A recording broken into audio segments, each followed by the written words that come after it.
I think that the nonprofit governance structure can sometimes dilute the kind of bold leadership that we need, right? So when you have a board of 9, 10, 12, 15 people, it's really hard to get the kind of momentum that you need to drive change and to champion change in any kind of meaningful way. Like, it's just everyone is coming from very different perspectives, has different sort of personal orientations and personal values, may or may not be setting that aside, at the organizational level. And so I think sometimes our leadership structures can hinder more than they help. Hi, friends. Ever wondered how you could turn your big ideas into results? I'm Maria Rio, your go-to guide for helping small nonprofits have real-world impacts. Together, let's reimagine a better sector, tackle systemic issues, and yes, raise some serious cash. Welcome back to The Small Nonprofit, the podcast where your passion meets action.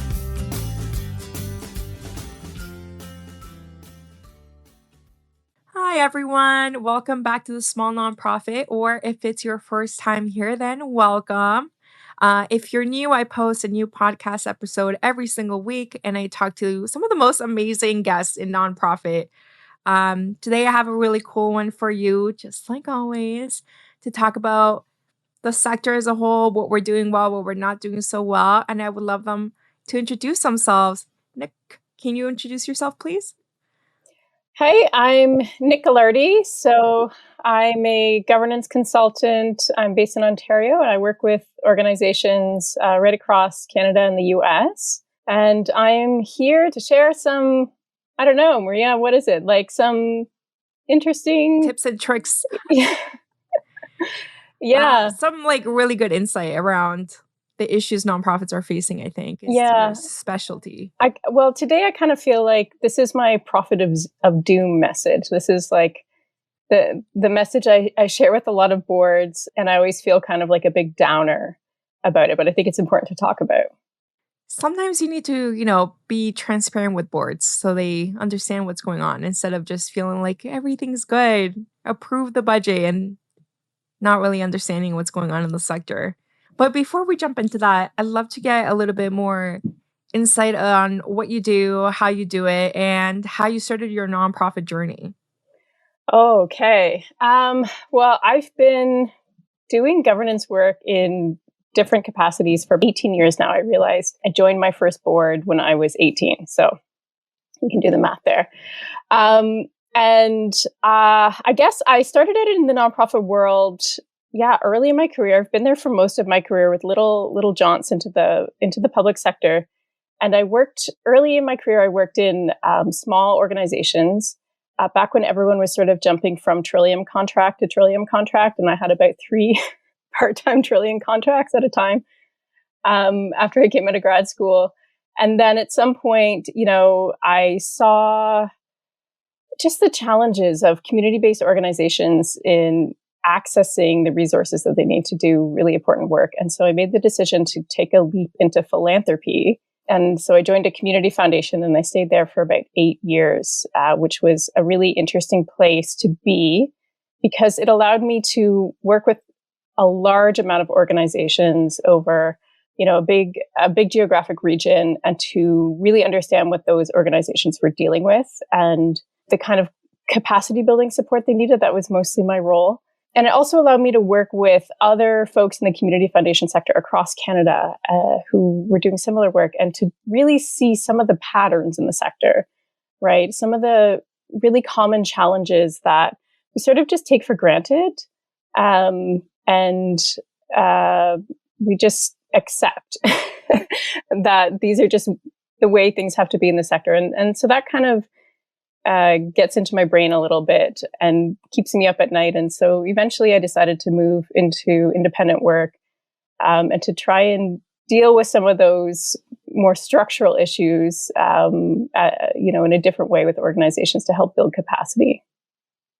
I find that so interesting because when I've been in the house, I'm always like, I'm going to stick out all these horrible issues and I'm going to, force them to change somehow, like either by tying a grant to a DEI initiative or stirring up shit at the board level, just like really trying to get them to see like what you're doing is either harmful or just not going in the direction that we publicly say we're going. So I wonder if like this I guess top down approach, like working right with the governance from a consultant perspective, makes them listen more.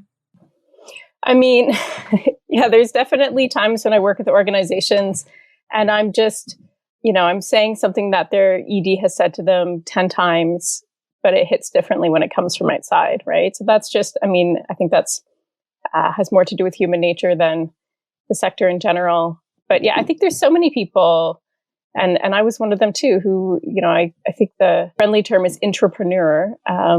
The not so friendly term is shit disturber, I guess. But like people who are inside organizations, agitating, working really hard to change the way things work.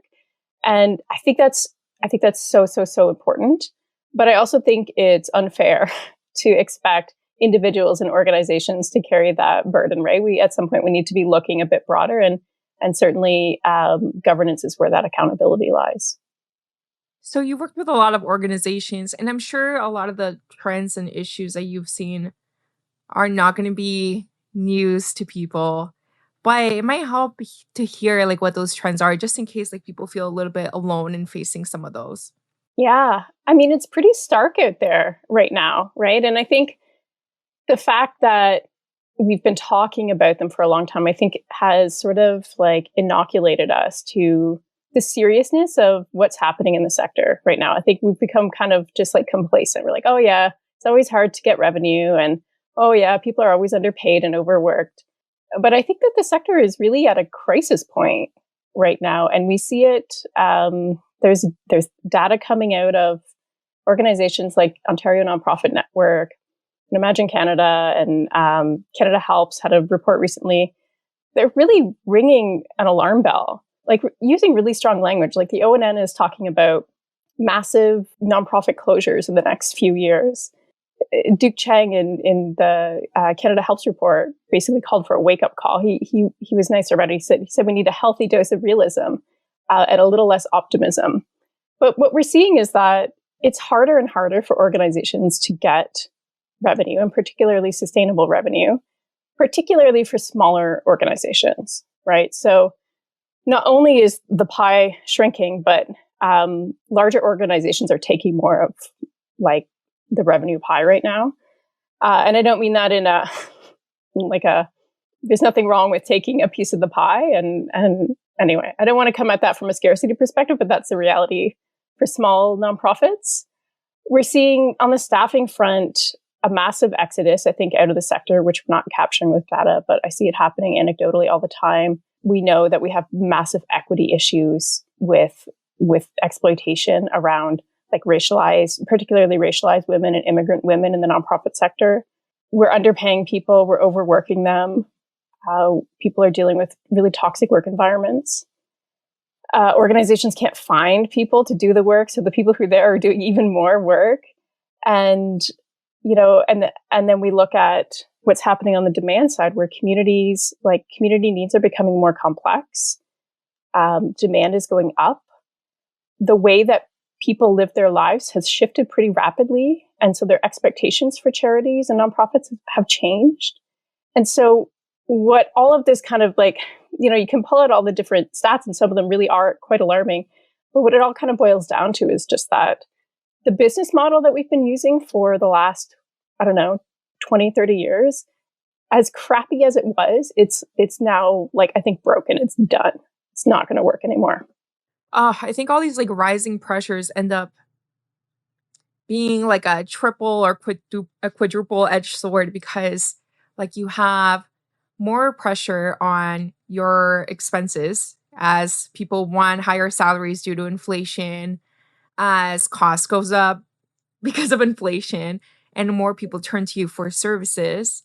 And then on the revenue side, you have your smaller donors who have less and less disposable income. And then your major donors who they don't want to sell their stocks right now. They don't want to donate their stocks right now. Like they're not going to get the same tax advantage as if they wait and sit on it, right? And additionally, we have the opportunity for DAFs, right? Where people can just get a tax receipt right away, but still plan for the future and a legacy when right now our sector and kind of the world is more than a little bit on fire.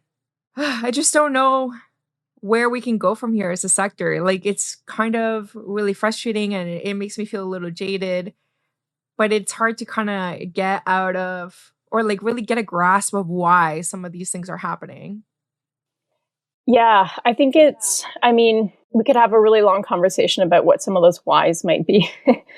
Ultimately, I think what we need to do is acknowledge that it's going on, right? And I think one of the problems I'm seeing out there is that particularly boards don't have a strong sense of like sector trends and what is happening in the sector. So organizations are not prepared for this context. So they're kind of struggling along doing sort of the same stuff.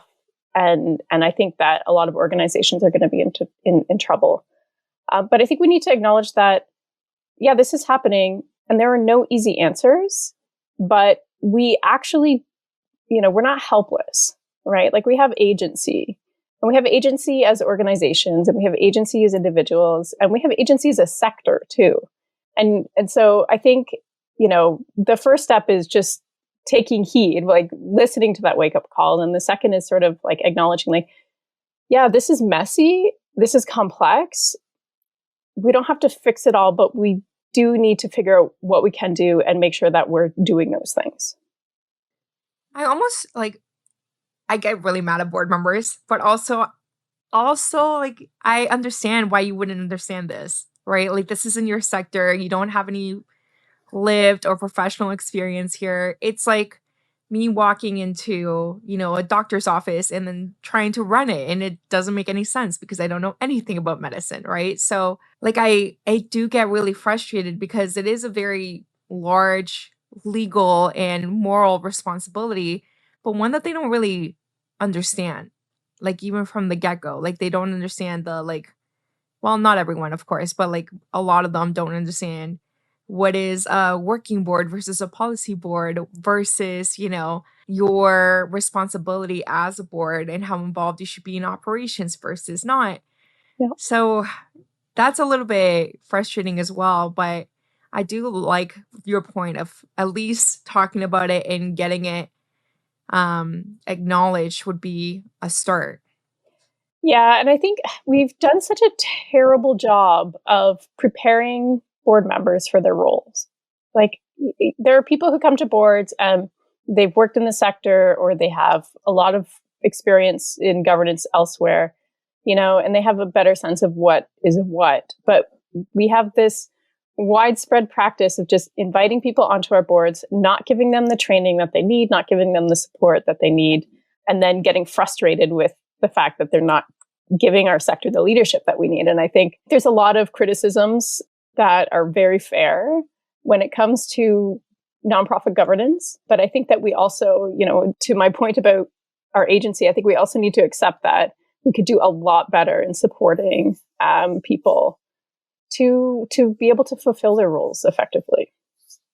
It's the chicken and the egg situation because, the board chooses the ED and, sometimes they just pick directly from the board to be an ED. And then that ED, of course, fails because the board didn't know what to look for and cannot train future board members. So is it a chicken and the egg situation?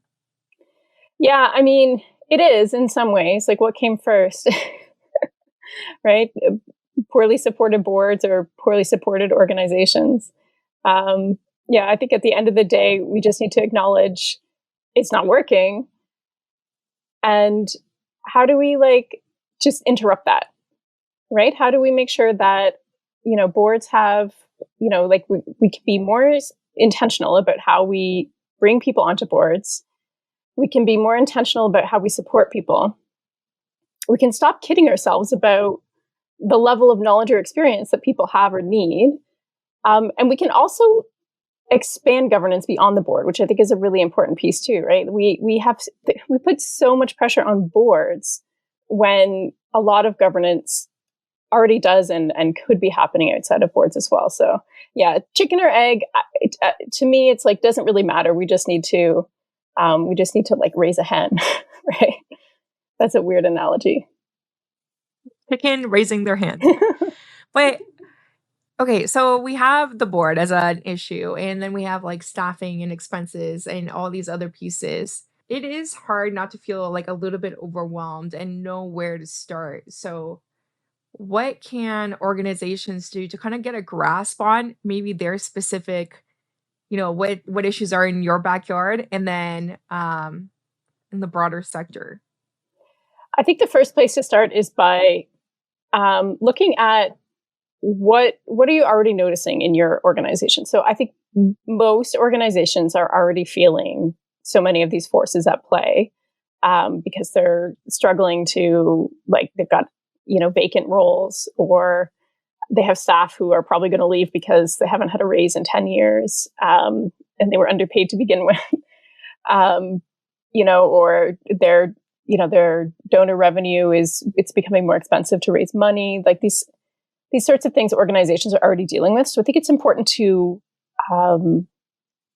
notice where you're feeling those pressures and to take the time to step back and look at the big picture, right? So every organization is trying to deal with all of these things like on their own. And we need to understand, if you're an organization that's starting a fundraising program for the first time, you really need to understand that a package of best practices from like 2015 isn't going to work today because the landscape is so different. So look at the landscape, understand what's going on, look at the trends, and then you need to look at it from two perspectives. You need a risk management perspective, right? So like worst case scenario, what might we be facing? And then you need a problem solving perspective. So what can we do? And I actually run a workshop for nonprofit leaders who are like trying to make important leadership decisions in the face of complex issues. And what I found is really helpful is that we break it down into sort of 3 layers of governance, right? So you have your structural level, you've got your organizational level, and then you've got your personal level. And you will feel those constraints or those forces at play in each level, right? So, but you also have agency at each level. So we actually go through a structured process of looking at, like, at the personal level, at the organizational level, at the structural level, brainstorm all of the possible approaches that you could take. What are the levers that you could pull to either deal with the issue or to position your organization in a better way? And then from there, you can actually look at, okay, well, this is feasible. That's maybe not something we can do right now, and build out an action plan. So it takes that really complex, big external issue that you're like, oh, nonprofit compensation, it just sucks, and there's nothing we can do about it. And you actually, you get into a level of analysis informed by that landscape where you can say, actually, we could do this, we could do this, we could do this, or we could do this. And these 2 things we think are going to be most effective right now. So it's not pretty. Like I said, there's no easy answer. And I think sometimes we think if we can't just fix it all, then there's nothing to be done. But I think there's something to be said for small steps and to continually just make a choice, take action, and keep moving forward.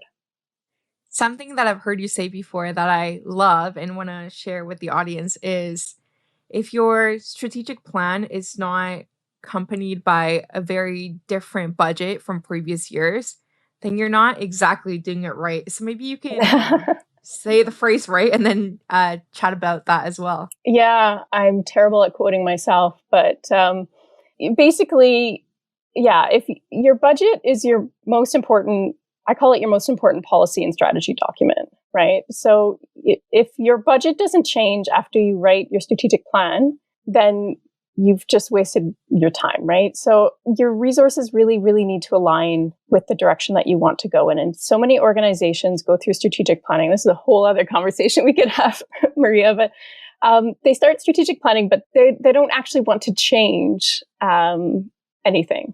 And so if you look at your budget before you start strat planning and you say, what can we actually change here?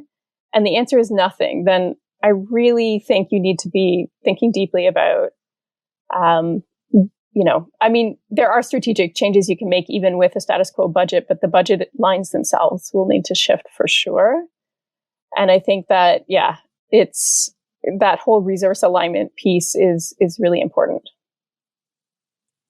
Yeah, I just wanted to name it because it is something that is within like people's scope, right? That is Yes. something that you can change to actually make an impact in your organization on compensation or increase demand or anything like that.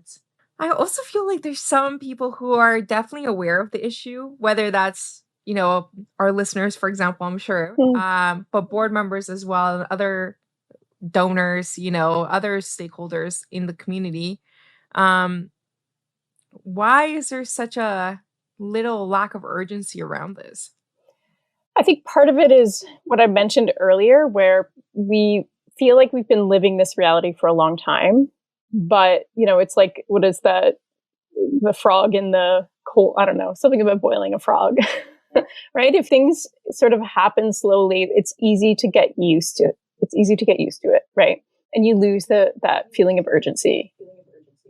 Yeah, I think I know what you're talking about. It's like the frog doesn't know that it's like in trouble until after the water is like boiling because it's slowly the temperature is changing little by little. Yeah, anyone who hears this is going to be cringing because Sorry. we, this is too literal of a conversation. Anyway, I'll try not to use metaphors. So I think part of it is that we're just used to it. And I think the other piece is that it feels disempowering, right? There aren't easy answers. There will be some organizations that will, even if they, try different, like transition their organization to different revenue models, different impact models, different staffing models, there will be organizations that have to shut down. That's going to happen. That really sucks. The point is, it feels overwhelming. How do you find more money for your staff when all of your expenses have gone up? Your insurance costs have gone up, your office costs have gone up, your program costs have gone up. And you don't know, even if you could find the money this year, are you going to find it for the next 10 years, right? To increase your, that's a real conversation that nonprofit leaders are having. And it's really tough. So it feels disempowering because you think there's nothing I can really do. And that's where I bring it back to that agency piece. Like, even in that situation where you genuinely don't and cannot find the money, you can give staff paid time off, right? You can maybe find money for benefits. You can focus on boosting, bringing their job title in alignment with what they're really doing so that they're better positioned to move on somewhere else in their career, right? Like, there's a lot of things when you actually start pulling it apart, there's a lot of things you can do. And so not being able to fix it all is a really bad excuse, but it's really hard to see past that.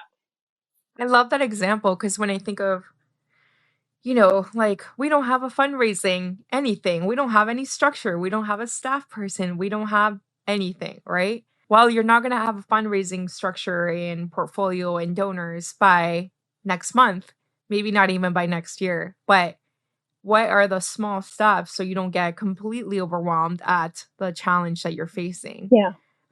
So like maybe you start collecting emails, maybe you create a website, or ask someone to run an event for you that doesn't require additional staff capacity. So yeah, I love the incrementalism of it, but I wonder if there's something that sector leaders, so like maybe big organizations that are well funded, that have a lot of political attention, that, are one percenters, what they could do more of to support the sector more broadly. Yeah, I think that, thank you for mentioning that, because I think it's really important that, organizations can do quite a bit. But again, these are issues that are bigger than any one organization, right? So when I say that we have agency, it's like we have agency as a sector too, and we really need to think about it from that perspective. So, I mean, large organizations, I think, could be leading the way in changing expectations for donors, for example, around messaging and giving, right? Like unrestricted gifts and that sort of thing. I think, I'm always hesitant to go back to. I think we very quickly go, oh, if only funders would blah blah blah. Um, but the reality is, like, yeah, funders have a role to play. Funders, like, they know what they need to do. We don't even need to talk about it. I've been in that world. There's so many very quick changes that could be made that would be that would be total game changers. So that's, that is what it is. But I think we could see more organizations doing really innovative things, like around sharing costs and around collective fundraising and these sorts of things that, again, like, the models we've been using aren't going to keep working. So what if we looked outside of our organizations and looked collectively for new models? I think there's a lot of opportunity there. I actually don't understand why we don't like have an HR department for 3 Yeah. organizations. Like, it just makes so much sense. Yeah. I mean, there's, governance tendencies in the sector where everyone wants to own their own thing. And we could get into conversations about risk and all of these things. But ultimately, I think these are the kinds of solutions we need to figure out because, you know, I work with organizations that tend to have 5, 10, 15 staff. They don't have HR people. They don't have HR expertise, right? They've got really amazing staff, but that piece is missing, and it's a really critical piece for any kind of an organization. So how do we do that in a way that is, like, feasible for the sector? Any of this has to do with kind of the resistance to change? Like, is it interwoven here as like paralysis? Like, Mm, it's so big, I don't know where to start? Or is it, you know, I don't know enough to know that I don't know something? mm. Or what is it that keeps people in that, oh, we don't want to change mentality? It's a good question. I think there is, in many cases, an unspoken conservatism in the sector, right? Like, we're a charity mindset sector. And so change is about risk and innovation. It's about adaptation. It's about exploration. Those are not, those are luxuries in the nonprofit sector. That's how we look at it, right? So I think there's a permission piece. Like, we don't give ourselves permission to do that. And we accept those constraints really readily. I think that the nonprofit governance structure can sometimes dilute the kind of bold leadership that we need, right? So when you have a board of 9, 10, 12, 15 people, it's really hard to get the kind of momentum that you need to drive change and to champion change in any kind of meaningful way. Like, it's just, everyone is coming from very different perspectives, has different sort of personal orientations and personal values, may or may not be setting that aside, at the organizational level. And so I think sometimes our leadership structures can hinder more than they help. And I think as a sector, culturally, we're too focused on doing, and doing is the most important thing always. And we really we don't value thinking and reflection in a way that I think we probably should. And not to say that doing isn't important. Of course it's important, but I think we put too much emphasis there. And so we don't stop to think and plan as often as we need to. I think that's a really, really, really strong point. I'm sure felt by many. Because I've thought about that before. It's like in corporate or in other sectors, like people will shut down for a full day to do like a staff retreat and talk about what's coming up and plan and do things together. In a nonprofit, we might have some like informal staff gatherings where you're grabbing drinks after work or whatever. But when does the organization shut down their programming to collectively think about what do we want to change? What do we need to do to like actually move towards our mission? Is the mission still relevant? And are we still actively moving towards it? Like to think about those broader issues, like even with a gift acceptance policy, for example. I know it sounds really small, but it's something that can have a huge impact not only in your fundraising, but on the way that like programs perceive their role at the organization and their relationship to community and their relationship to fundraising and the board. So these are conversations that I feel need to be had on a broader scale to bring people along and also get their ideas, because when you're just having these conversations at a senior leadership level or board level, you're not getting everybody's input and they might have some really good solutions. Um, but also to just build that camaraderie. Yeah. It's something I'm hearing from boards a lot recently, actually, that there's a lack of, not that there's, I don't want to come at it from a deficit. People really want to have that sense of connection and that sort of like team vibe. And we don't always have it on boards. And even in organizations where, and I work primarily in organizations with small teams, even when you have like, you could have 5 people working together every day and still not have that sense of collaboration or trust or, you know, transparency and reciprocity, because simply because people's heads are down all the time. People are going full out all the time. And, you know, how can you, you know, like, how can you survive that way? How can you survive without rest? You can't. And organizations can't. And, you know, when I talk about we need new business models, we need models that create space for that. Like, I think that's one of the most fundamental things that we can shift in our organizations.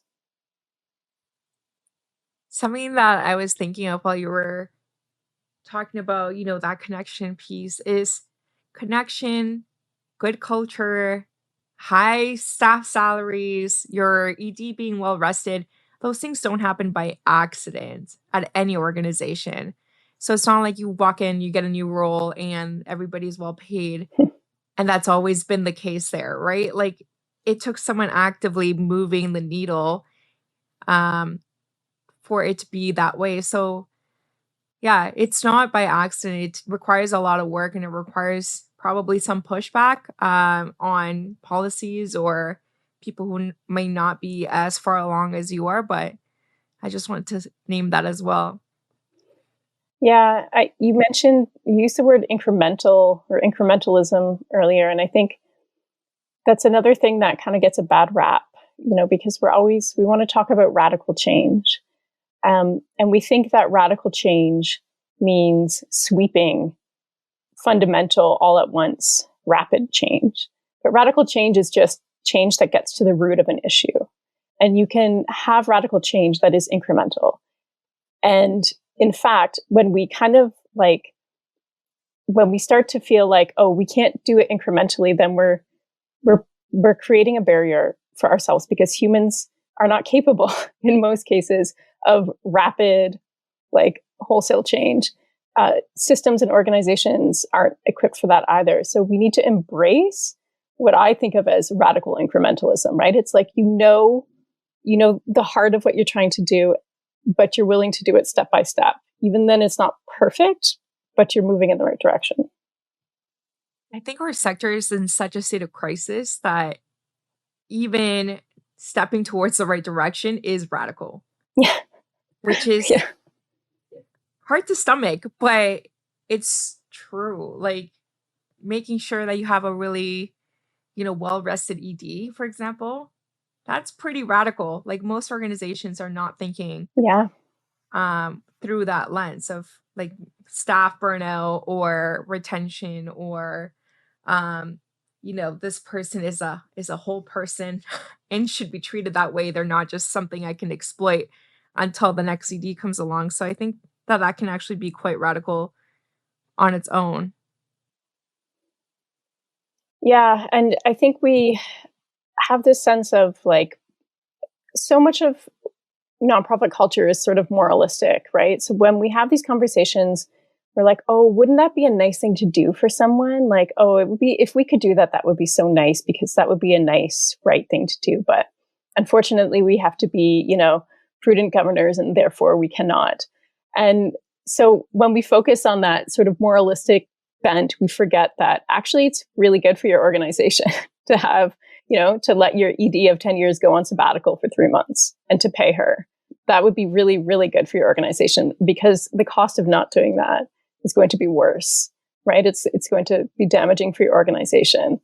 And so, yeah, we just don't bring that perspective often enough. It's good to do things for the right reasons, but we don't even need the right reasons because we have a really strong business case for making these changes in the sector. So we talked a little bit about trends earlier when it comes to like donors and fundraising and governance, but I think those trends are less new. But again, like people are used to it now. But a new trend that I'm seeing now is how many MTED positions there are. Like people are completely burned out, even if they've been there for 8 years, they can no longer do it. Even if they've been there for like 1 year, many of Yeah. them are past the breaking point by then. So I wonder if you've seen that as well and your thoughts on that.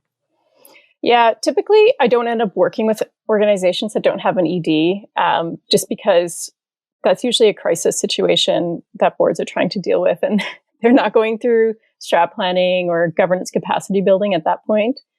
But I work with a lot of organizations who have just gone through a challenging process of recruiting a new ED. So I see it from that side, where often there's interim leadership because the board wasn't prepared for an ED exit, right? So, um, you have people who've been in their roles for many, many years, and the board had no succession in place.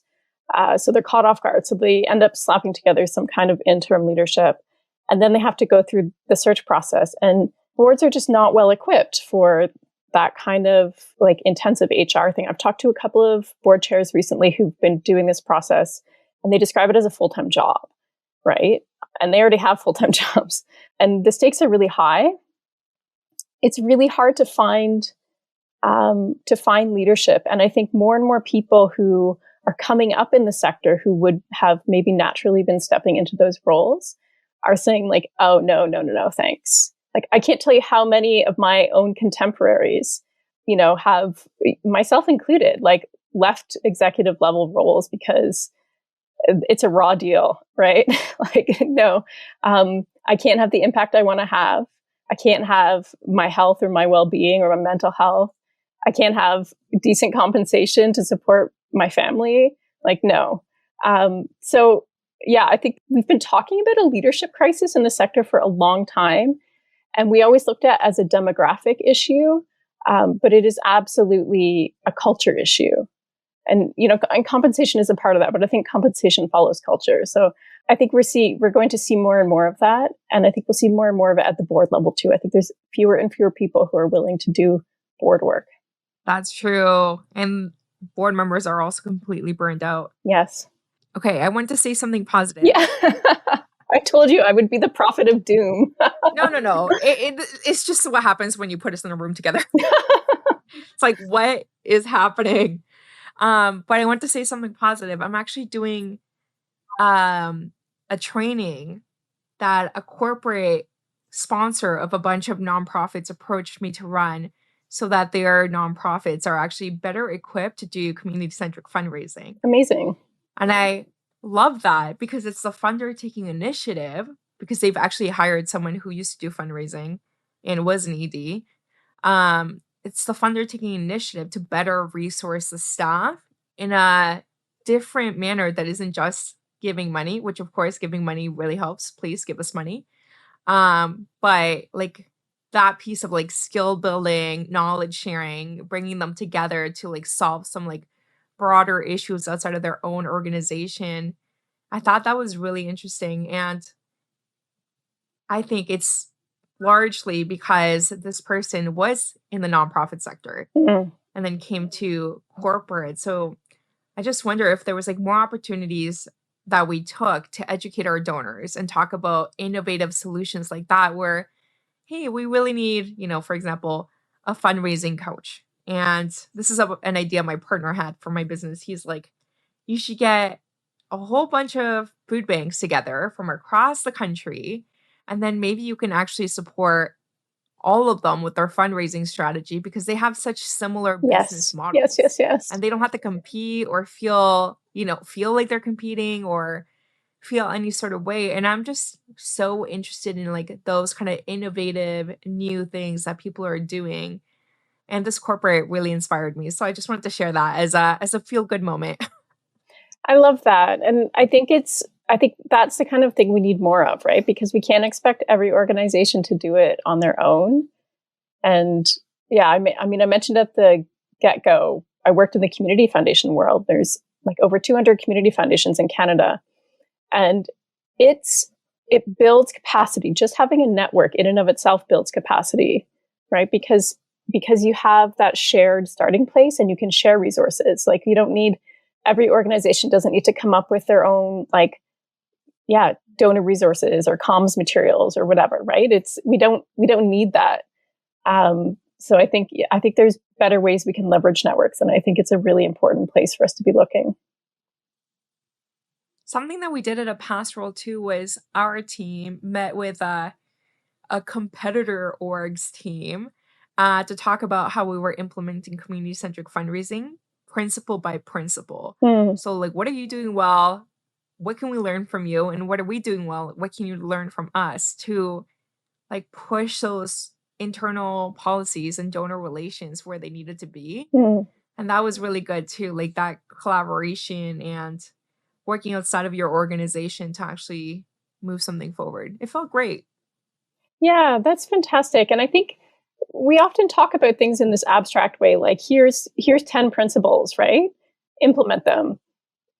And we don't always give people the opportunity to, or the support to understand what that means tactically, right? And so I know in my work, I really try to, I use a lot of theory in my work, but it is always married to tactics, right? Because the two have to go hand in hand. And so everything that I do has very practical implications, because it's not enough to tell people, oh, you need this approach to governance. It's like, you need this approach to governance, and here's how you're going to do it step by step, right? And sharing that, sharing that work, that burden of figuring out the how to is so important. I think if I were to leave our audience with a message, it'd be to share as much as possible outside of your own nonprofit because it can only get better for us as a sector. What about you? Any final thoughts? Yeah, I guess I'll just go back to, I mean, I've already said it a few times, but just that idea of agency, right? Like we have more agency than we give ourselves credit for in the sector. And I think we really need to be thoughtful about putting that to work. Nick, where can people find you if they want to continue the conversation, pick your brain? Yeah, come on over to LinkedIn. That's where I hang out. That's where we all hang out. Yeah. Okay. Well, thank you so much for being on the podcast today. Thank you for all your insight and for sharing the trends that you're seeing, but also challenging us to be a little bit more innovative and a little bit more creative in solving those in our organizations and as a sector. Yeah, thanks so much, Maria. Always happy to chat with you. And thank you all for tuning into this episode of the Small Nonprofit Podcast. As always, you can see our lovely faces on our YouTube channel. And yes, go out and share with different organizations, promote an abundance mindset, and let's see what we can do to address the issues that we've inherited in a lot of cases. But thank you again for listening, and bye for now. Thank you for listening to another episode of The Small Nonprofit. If you want to continue the conversation, feel free to connect with our guests directly or find me on LinkedIn. Let's keep moving money to mission and prioritizing our well-being. Bye for now.